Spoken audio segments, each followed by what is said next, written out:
estoy listo, hermano César, gracias. Bueno, hermanos, Dios les bendiga una vez más. ¿Pudieron entender, comprender lo que a grandes rasgos está hablando de la santidad de Dios? ¿A qué se asemeja? Algo que me llamó la atención es respecto al sol.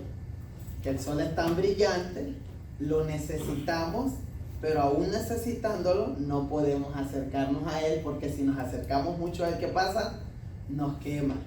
En nuestro estado, carne y hueso, de la única manera que Dios permite que nos acerquemos a él es por nuestro espíritu, que la Biblia habla que nosotros estábamos muertos en delitos y en pecados y ahora tenemos vida.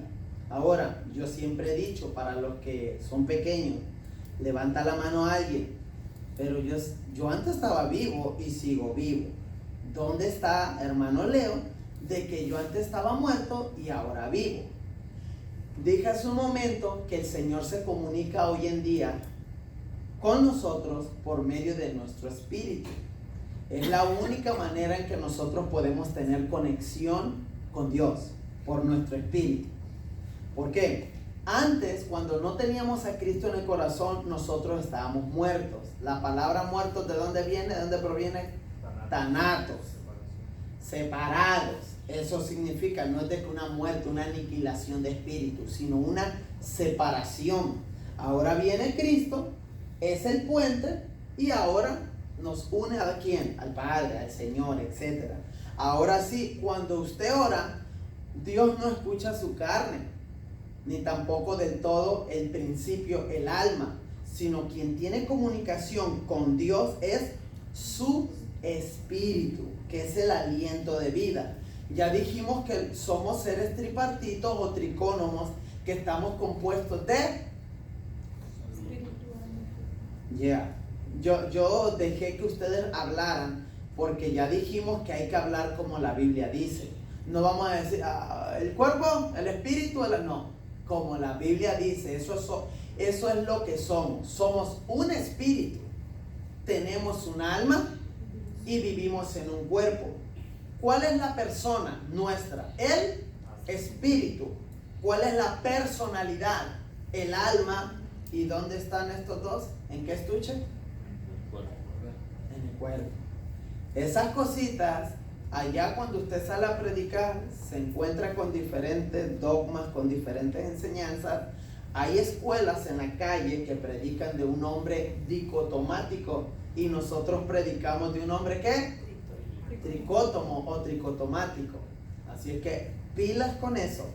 Bueno, y como estamos hablando respecto a la santidad de Dios, este video no solamente lo puse para que usted comiera popcorn antes de comenzar esta clase, sino para que usted recuerde que si usted dice ser hijo de Dios, tengamos cuidado, porque a quien estamos sirviendo es 3 veces santo. Yo predicaba el domingo, si nosotros estamos caminando en error, o más que esa palabra, vamos a hablar claro, en pecado, tarde que temprano nos va a llegar la factura, ¿sí o no lo dije? Y a muchos nos ha llegado, por causa de mentir, por causa de robar, por causa de transgredir, etcétera, ¿sí o no? Nos ha llegado. A otros que si no se arrepienten en este momento, tarde que temprano usted va a agarrar el buzón y va a decir, ay, del cielo me llegó una factura. Disciplina, puerta cerrada, una vida estancada, y se va a dar cuenta de que esto va a ser de parte de Dios, porque Dios no puede ser burlado. E incluso Él aconseja, chicos, hijos míos, sean santos porque yo también soy santo. Perfecto. Ahora, estamos viendo, cuando ya vimos la escuela de los que predican, el ser humano es dicotomático. Ya dijimos por qué no es dicotomático. Porque la escuela que dice que el ser humano es dicotomático es lo que dicen que el hombre tiene un cuerpo y el alma y el espíritu son lo mismo. Sin embargo, dimos citas bíblicas donde entendimos, donde comprendimos que una cosa es el espíritu y otra cosa es el alma. Amén. Bueno, eso ya lo vimos, solamente estamos dando unas pinceladas respecto a lo que ya vimos la semana pasada y antepasada. Ahora, ¿qué es lo que va a santificar el Señor? ¿O qué es lo que quiere que santifique nuestra vida? Alma, espíritu, cuerpo. En primer lugar estamos viendo acerca del alma. Ya explicamos qué era el alma. Ya lo explicamos, ya sería el colmo que yo me detenga. ¿Cuánto quisiera detenerme? Porque hay personas que no han venido cuando yo he predicado esto. Pero si usted se pierde los videos, pues qué lástima, porque usted está perdiendo mucha información bíblica, mucha teología. Ya hablamos del alma. Ahora, en el alma, ahora sí vamos a entrar en materia. ¿Qué hay o por qué cosas se compone el alma? Y dijimos en primer lugar, por la mente. ¡Boom! Cuando nos dicen, no seas almático, ya deja de ser almático, ya deja de ser carnal.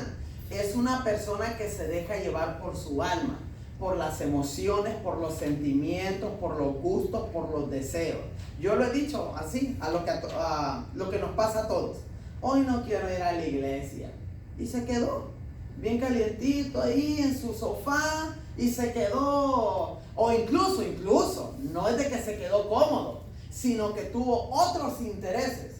Ya sea billetito, ya sea, que me gusta comadrear y pues la comadre me visitó, aquí me quedo, bla, bla, bla, bla, bla, bla. O sea, se dejó llevar por sus sentimientos. Ahora, cuando una persona tiene entrenada el alma en las cosas del reino, sabe dividir, sabe cortar, sabe partir. Ya le di tiempo a la comadre, ya le di tiempo al trabajo, creo que es tiempo de correr. Oiga, escúcheme, ya se lo he dicho, pero para los que no me han oído, a mí me tocó trabajar, no te rías, hermano Jorge, porque luego van a saber de quién hablo. A mí me tocó trabajar para personas que aún teniendo responsabilidad aquí, yo que era uno de sus trabajadores, yo llegaba con la lengua de fuera, un baño, y llegaba y a tocar, y lo he dicho, a veces colmaza por aquí, colmaza por acá. Para mí me es penoso, ¿sí o no? Para mí me es penoso que usted trabaje para mí, yo siendo pastor, siendo ujier, siendo líder de alabanza de jóvenes. Yo soy jefe allá afuera, tengo un grupo ya sea de landscaping, de drywall, de pintura, y que yo siendo jefe comprometido en la casa de Dios, a todos ustedes los caballeros, todos ustedes trabajan para mí. Y ustedes están apasionados por la obra. Unos tocan, otros cantan, otros están de ujieres. Y yo que soy responsable de ustedes en el trabajo, no me importa. No me importa su vida. Yo estoy comprometido también en la obra. Yo calculo mi tiempo, yo con 15 minutos. Es más, yo de aquí me voy a la iglesia. Y yo veo que todos ustedes pintura por acá, masa por acá, sudados, apestosos. Y yo sé que el hermano Diego y el hermano Jorge tienen que estar ministrando, que el hermano, así sucesivamente. Cada quien mira sus intereses. ¿Pero por qué? Porque me dejo llevar por un alma. Me dejo llevar por mis gustos, mi deseo. Sin embargo, cuando un alma está entrenada, lo primero que es Dios. Y hay que santificar el alma. Y ahí te quiero ver. Bueno, ahora sí entramos en lo bueno. El alma tiene mente. Y la mente, aquí le va. No todos saben. La gran mayoría aquí sí. Gracias a Dios. Pero usted vaya y pregunte a una iglesia vecina, a una iglesia amiga o hermana. ¿Cuántos vaya y haga, que alguien lo grabe? Haga ahí una encuesta y vaya. ¿Cuántos tipos de mente, hermana, usted que está cantando en el coro, cuántos tipos de mente tiene el ser humano? ¿O puede caer el ser humano? La rima del micrófono.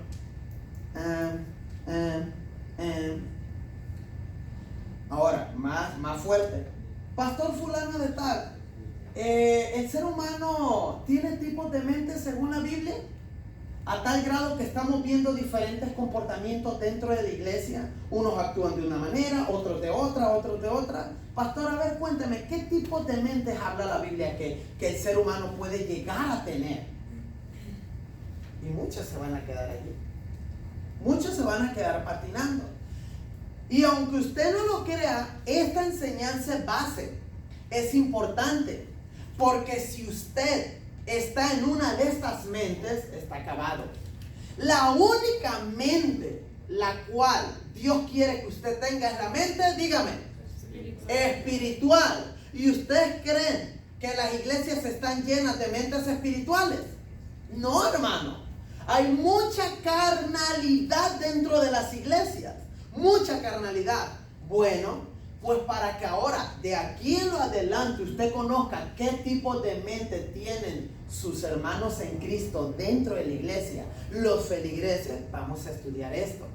La semana pasada yo ya expliqué lo que era la mente carnal. Y pues solamente para desglosar este tema, porque no lo voy a hablar todo para pasar a la siguiente, el que quiera aprender lo que es la mente carnal se va a tener que ir al video pasado. La mente carnal es la que medita en las cosas de la carne.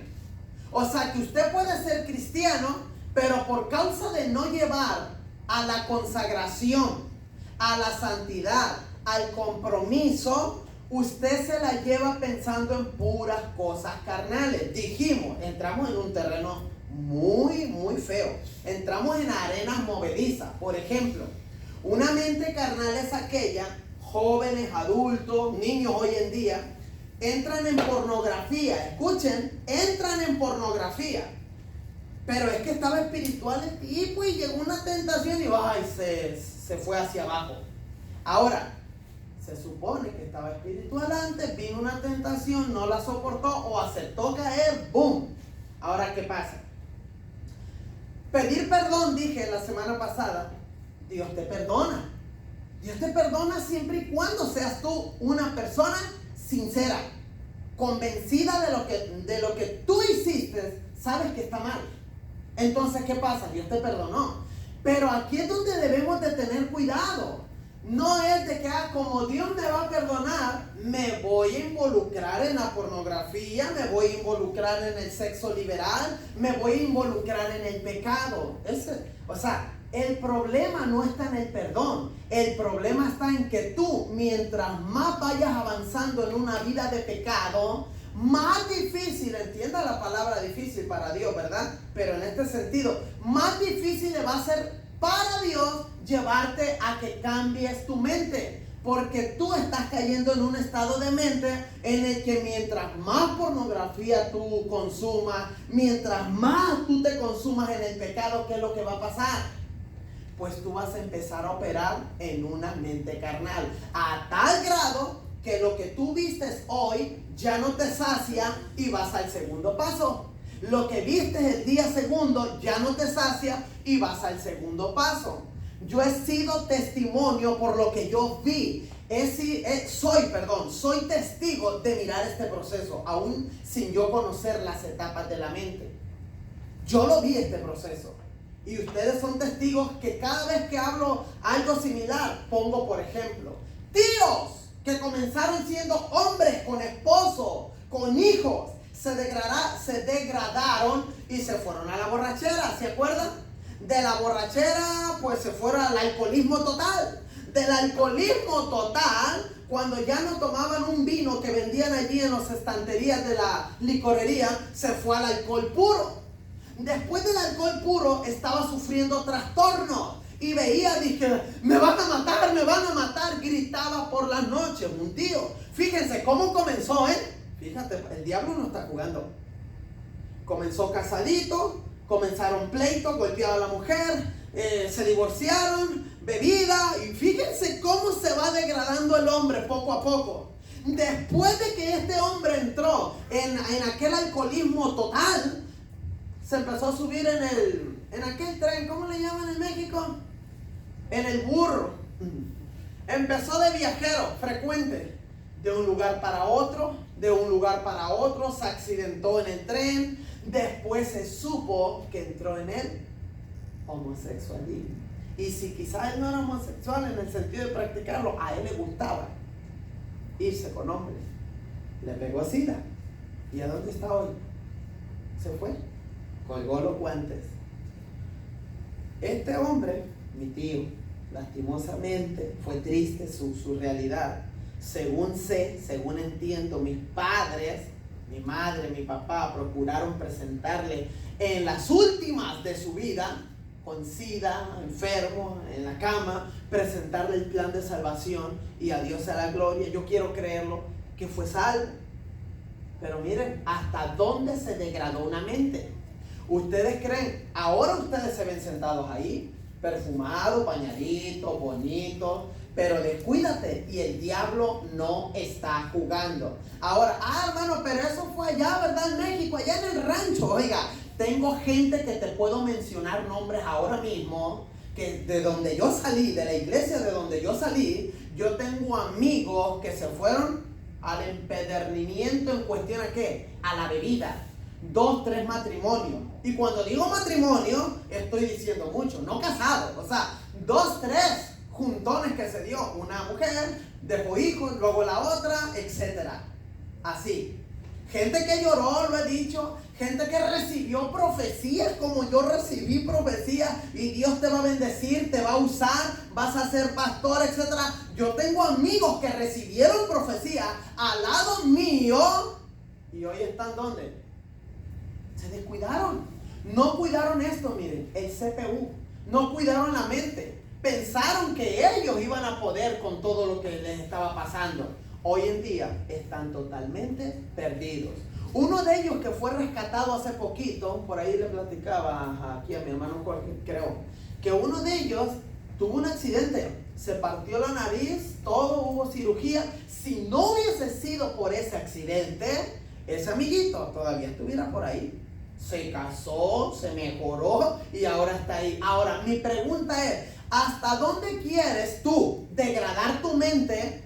Que te pasa accidente, que estés con unos tubos en la garganta, tip, tip, para decir en las últimas, Señor, te quiero servir. ¿Ya para qué? ¿Ya para qué? Es mejor ahorita, mira, estás sanito, estás sentadito, estás muy bien. Sírvele a Dios, hermano. Sirvámosle a Dios. Bueno, esa es la mente carnal. Dejamos en claro que era la mente carnal, la que medita en las cosas de la carne. Allí va. Esa fue la número 1, o inciso A. Vamos a entrar ahora en la mente corrompida. Y este es su tiempo. Este es su día. Para que mientras usted aprende los 7 estados de mente, en alguno de ellos usted debe de estar. En alguno de ellos, bíblicamente. Si usted no está en la espiritual, en alguno de estos estados, de estos 6 estados puede estar usted. Y agárrese, ahí le va. ¿De qué se trata, hermano? Leo la mente corrompida, es esta. El término corrompido viene del griego miano, así corrido. Miano, una palabra medio rara, ¿verdad? Que significa alterar, pudrir, pervertir, contaminar y dañar. Nuevamente, el término corrompido viene del griego miano, que significa alterar, pudrir, pervertir, contaminar, dañar. Ya se está dando una idea de lo que tiene la mente corrompida. Es por eso que cuando usted escucha las noticias y el violador tomó una niña, un niño, etcétera, ¿qué es lo que rápido decimos? Ese tiene una mente ¿qué? Corrompida. Aún a veces sin saber el significado corrompido, nosotros decimos, ese tiene una mente corrompida. Vamos a avanzar. La mente corrompida es aquella que ha llegado al nivel más alto de carnalidad. Es cuando en la mente hay un porcentaje superior de pensamientos carnales y muy pocos pensamientos procedentes del espíritu. Vamos a ver qué dice Gálatas capítulo 6. Vaya a Gálatas. Esgrima, el que lo tenga lo lee. Gálatas capítulo 6, versículo 8. ¿No lo tiene nadie? ¿Nadie me ha ganado? Gálatas 6, ¿qué? 6, 8. Porque el que siembra para su carne, de la carne segará corrupción, mas el que siembra para el Espíritu, del Espíritu segará vida eterna. Más claro, ni el agua. Yo les decía algo que pues nuestro hermano Walter me dijo, oh pastor, que se quedó sorprendido. Quiere decir que las mentes que usted va a presentar fuera del espiritual, esto va para abajo, va degradándose, sí. Esta mente, ya pasamos de la carnal. Y hermano, cuídese, porque una vez usted pasando a la mente carnal y no entrando al espiritual, usted va en decadencia. Usted va degradándose. Oiga, ahora vamos a estar claros. Aquí es donde no nos gusta hablar clarito, ¿verdad? Cállese, pastor, no diga. ¿Ustedes creen que entre nosotros haya gente con mente carnal y que estén en un mundo corrompido? Estoy hablando dentro de las iglesias. Miren lo que pasó o lo que está pasando. Ya perdí yo el caso desde la luz del mundo. Y así yo he venido mencionando algunos otros o muchos otros líderes, pastores, que detrás de un púlpito, con un saco y una corbata, son toda una belleza de líderes. Y que se ha sabido, yo sé, yo tengo testimonios y tengo hermanos que me puedan, ¿cómo se dice? Pues contribuir, ayudar a esto que estoy diciendo. Se sabe de hombres de Dios que están haciendo pastorales. ¿Qué son las pastorales? Consejerías. ¿A quiénes? A otros pastores que están adictos a pornografía. Por eso estoy metiendo a la iglesia. Porque de ¿qué caso tiene decir? Hay mucha gente con mente carnal y mente corrompida. Y usted, sí, los del mundo, las noticias, hermano, está dura. No. Dentro de la iglesia tenemos jóvenes, tenemos adultos, oiga, tenemos matrimonios que aceptan las mujeres o los hombres aceptan pornografía dentro de sus hogares. Y es ahí donde yo les digo, el cheque te va a llegar.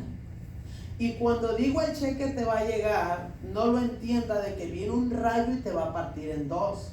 ¿Sabe qué es ese cheque? En muchos de los casos, de que tú te vas a ir enterrando más y más y más. A lo menos, digamos, si hay una mente corrompida en la iglesia, si no atiende la voz de Dios, ahorita puede engañar al pastor, el pastor no me ha descubierto. Pero el día de mañana tú solito, tu propio pecado y degradación en cuanto a la mente se refiere, es como que va a ser el trampolín que solito te va a sacar de la iglesia. Y allá te van a ver por las calles. ¿Usted recuerda aquella? A mí una mujer me lo dijo. Qué feo, me dice, que hoy los pastores caen en pecado, no hay nadie que los levante, se degradan. Y llorando una mujer me dice, pastor, a mí me tocó mirar, aquí en Guapamilla, estoy hablando de lo que me dijo una mujer aquí, me tocó mirar a mi pastor, dice, ahí donde se para el bus, en una estación de bus, barbón, orinado, sucio, a mi pastor, dice la muchacha, la hermana, donde yo me quedé asustada. Nunca pensé que mi pastor, después de verlo bañadito, peinadito, predicando la palabra, nunca me pasó por aquí que yo iba a pasar por una estación de bus y mire a mi pastor tirado allí, andrajoso, barbón, orinado, etcétera, etcétera. Dice, eso me partió el alma. Le dio lugar al diablo y se fue a pique. Dígame, hermana Nancy. En esos casos, pastor, ¿se pone en duda el nacimiento de nuevo o no necesariamente? Ya se fue. Tuvo miedo contestar. No podemos contestar, hermana, eso. Ok. Repita la pregunta, por favor. Sí, en esos casos, como digamos el caso del pastor, que ya cayó, ¿verdad? ¿Se pone en duda el nacimiento de nuevo? O no necesariamente, o es como, digámoslo, un resbalón. No, mira. Somos seres humanos. Tanto tú como yo. Aquí tenemos un pastor, hay líderes. Todos estamos propensos a caer. El problema en muchos de los casos está la disciplina. Y es lo que se ha visto. Por causa de no saber disciplinar a una persona, muchas de las veces, en vez de levantar y llevarlos a la reconciliación, los llevamos a la condenación. Y así usted me puede nombrar tanto jóvenes como señoritas, como pastores, que después de haberlos encontrado en un pecado, le ponen disciplinas eternas en vez de acogerlos cuando en ese momento están sensibles, están lastimados. Ese es el momento en que más necesitan nuestra ayuda. Yo le he dicho, y quizá con la enseñanza que tuvimos durante todo el tiempo, y aquí está presente aún, ¿ves? Porque es testigo, nuestro hermano Jorge, y que esta ha sido una enseñanza por largo tiempo, que yo he venido cambiando, no por mis propios pantalones, gracias Diego, no por mis propios pantalones, sino porque la Biblia me ha enseñado en cuestión a las disciplinas. Antes, digamos, fíjense, va a estar fuerte lo que voy a decir. Quizá algunos van a decir, no, yo no estoy de acuerdo contigo, pero escuchen, aún algunos de ustedes no, que Dios los libre. Una persona en la iglesia cae en fornicación, un joven, escúcheme bien, por favor, porque cuando somos legalistas, rápido queremos encender la luz. Fue él. En mi caso, según lo que la Biblia me dice, oiga, y por fuerte que sea el pecado, agárrese, porque para Dios el pecado es pecado. Si usted entiende que un joven cayó en pecado, usted es el pastor, ahora ustedes son los pastores, yo soy el joven que caí en pecado, usted es el pastor, agárrenla. Pastor, yo quiero hacer una confesión. Yo caí en pecado. Fue fornicación, fue robo, fue esto, fue esto otro. Ahora usted dígame, ¿usted qué haría? Bueno, estoy acostumbrado a disciplinar y vamos a darle. Cayó en pecado, venga para acá, ponemos la silla, lo sentamos. Fulano de tal cayó en pecado. Quiero que sepan, hermanos, que de aquí en adelante está en disciplina. Ahora yo me pregunto, ¿esa es la disciplina correcta que la Biblia habla? No. Porque el principio bíblico, fíjense, ok, apelamos a la santidad, pero apelamos a la unidad en el Espíritu de Dios. Ahora, ponte en el lugar del que pecó. Ponte en ese lugar del que pecó. ¿Te gustaría ser expuesto al mundo entero para que digan, ese es el pecador, el que cayó en pecado? Hermano, pastor, pero fue fornicación. Y usted, hermana, es más chismosa que él. Y usted, hermana, con sus raíces de amargura. Y usted, hermana, que tiene años sin perdonar la infidelidad de su esposo. Y usted, hermano, que tiene raíces de amargura con su hijo porque fue grosero. O sea, que si queremos disciplinar el pecado que se ve, o aún a veces el pecado que se confiesa, porque acá era un cristiano, cayó en pecado, lo confesó, ahora lo vamos a exponer. Pero no queremos disciplinar el pecado interior. ¿Cómo se le llama ese tipo de pecado? Omisión. Y de esos hay muchos. Que si estuviésemos en el tiempo de Ananías y Zafira, muchos quedáramos aquí. Que no se espante, estamos en el tiempo de Ananías y Zafira, porque estamos después de que Cristo murió. De que Dios tenga misericordia de nosotros y no caigamos muertos, pues ya esa es otra cosa, ¿verdad? Esa es una misericordia muy grande, pero aquí estamos. Entonces, Nancy, pues para contestar tu pregunta, no necesariamente que el hecho de un pastor se vaya, también tiene que ver con la vida de carácter, Nancy. Si yo ya conozco los principios bíblicos, es aquí donde usted se va a acordar, y agárrense esta, porque estamos aprendiendo en cuestión, sirviendo a Dios con excelencia, que esa clase tiene que ver con el llamado de un líder, con el llamado de un pastor, evangelista, etc.